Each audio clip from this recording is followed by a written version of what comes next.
I got my soil test report and it really surprised me. In fact, I can honestly say I was shocked. I expected some of the results, but some of the rest of the report just really surprised me. Stick around, I'll tell you why, and I'll help you understand your own soil test report.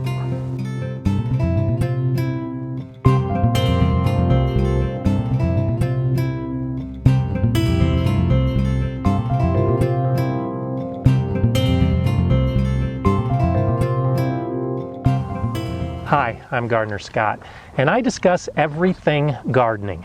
Today, it's understanding a soil test report.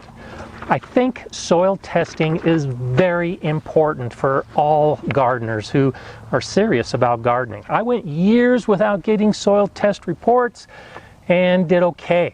But once I realized that soil really is the key to success, I decided to go ahead and start getting my reports. And for my new garden that I'm in the process of building, it was even more important because I really wanted to understand what I was working with. And then I was shocked by the results. Let's go inside and talk about it. In an earlier video, I discussed just exactly how to take soil samples and then send them to a laboratory for analysis. And you can check out that video for the entire process and more about the reasons why. Well, now my test results have come back and I have the report. I sent my soil to Colorado State University, their soil, water, and plant testing laboratory, and this soil test report lays out some very good information for the basic gardener. And I'll explain to you just exactly what all this information means. When you send your soil off for testing, don't expect that your report will look exactly like mine. All universities, all labs are going to do it a little differently. Yours might have graphs with all of the different test results, or it might be just a big grid of information. Mine is 2 pages of words that explain what the findings mean. Regardless of the style of the report, you can expect that all soil reports should include the same basic information. One of the most important pieces of information, and really a primary reason for getting a soil test, is to determine your soil pH. It's important to know whether you have acidic or alkaline soil. A 7.0 pH is neutral. And this is where I received my shock, because my pH is 6.7. One of the very first things I learned in my Master Gardener training was that this region of Colorado has alkaline soil. And most of my gardening practices for years have been based on alkaline soil. My last garden had it. Most of the people I know have alkaline soil. But I've moved outside of town, and my new garden isn't alkaline. It's very close to neutral and very slightly acidic.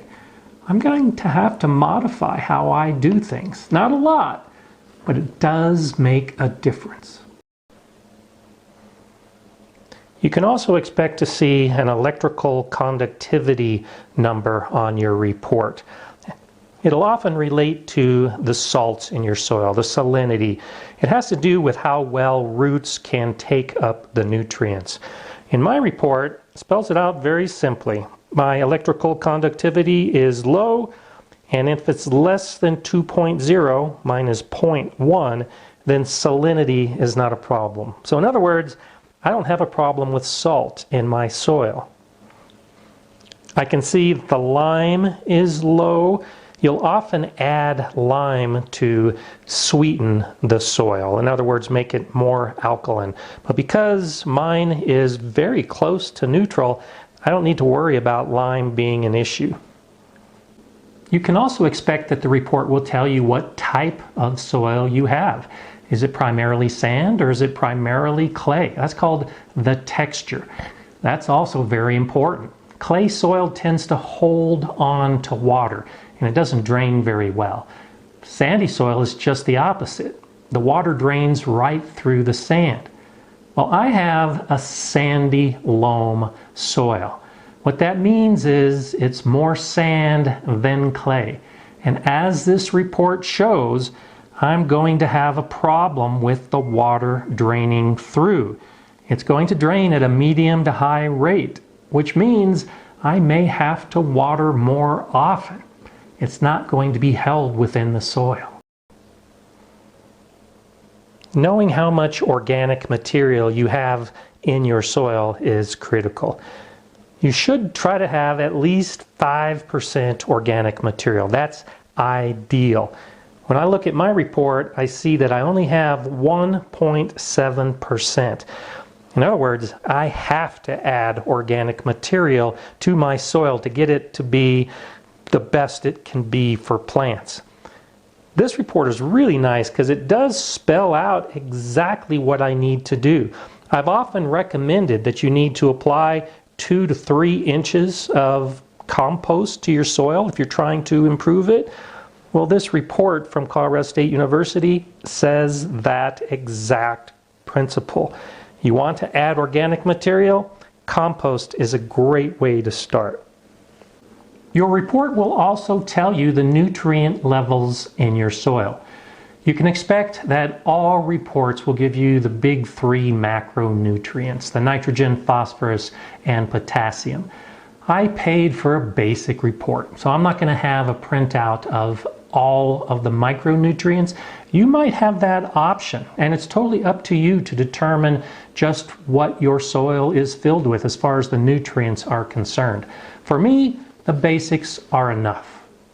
As I look at my nitrogen levels, the nitrate, I see that it's only 1.0 parts per million. That's quite low. I expected that. Most gardens are low in nitrogen. It just means that I need to add those nitrogen sources to my garden. You can see that this report actually tells me how I can do that, exactly how much fertilizer to add. Not all reports will be this specific with the number and how to fix it, so I'm glad this is in easy to read language. I suspected that my new garden soil wasn't very good, and this report continues to confirm that. The phosphorus is only 6.6 parts per million. It's low, so I'll need to add phosphorus fertilizers or phosphorus sources. Potassium, well, that's low too, 128.4 parts per million. Another fertilizer that I'll have to consider. My zinc level is low, but my iron and my manganese is actually adequate, and my copper is adequate. Boron is not something I normally think of, but my levels are high. As I look at the fertilizer that I'll be looking in the future, I don't need to buy any that has iron, manganese, copper, or boron added. And that's the end of my report. Now, with the cost of mailing my sample to the lab and the results, it cost me about $40 to $45. You can expect varying rates depending on how much you want tested. I could have paid another $10 or $15 to get some of those additional nutrients. You might also want to check at your local extension office if you're in the States. They might offer free shipping and maybe even reduced rates for some of the testing.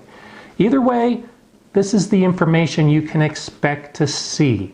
Sometimes more, sometimes in a different format, but look for these important pieces of information. I really like the way that Colorado State University has given the information, because in the text where they tell me what to do, they've included a lot of organic methods, a way to improve my garden using organic material. The biggest thing that I can do to make my soil better, as I've said before, is to add compost. Adding compost will improve some of the drainage issues that I have because of my sandy soil. It will definitely improve the organic material within the soil to increase that percentage. And compost is loaded with nutrients, including some of that nitrogen and phosphorus and potassium that I need to improve my soil. So I'm going to spend a few years working on that, getting better soil. And then I'll do another test to see just how far I've come and how far I still need to go. If you have any comments or questions about this report, or if you have a report and it doesn't make a lot of sense to you, well then ask below and make a comment if you've had good reports and how you were able to fix the soil in your garden. If you want to see more gardening videos like this one, well then subscribe to the Gardener Scott channel and be sure to click on the bell so you know when new videos are coming out every week. If you like this video, well then hit the thumbs up, like it, and share it. I'm Gardener Scott. Enjoy gardening.